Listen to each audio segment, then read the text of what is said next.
Now watch all the episodes only on Lehere app.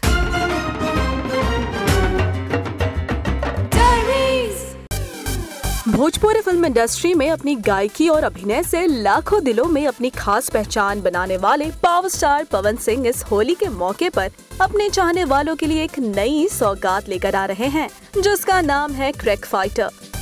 जी हाँ, पवन सिंह की film crack fighter का trailer release किया जा चुका है और काफी कम समय में ही YouTube पर ट्रेलर को काफी अच्छे व्यूज भी मिल रहे हैं। क्रैक फाइटर होली के मौके पर रिलीज की जा रही है। 4 मिनट 50 सेकंड के ट्रेलर में पवन सिंह और निधि झा की लव स्टोरी, संचिता बैनर्जी का नया अंदाज और चांदनी सिंह का धमाकेदार गाना तो है ही, लेकिन साथ ही साथ पवन सिंह के डायलॉग और एक्शन सीन्स भी काफी लाजवाब हैं।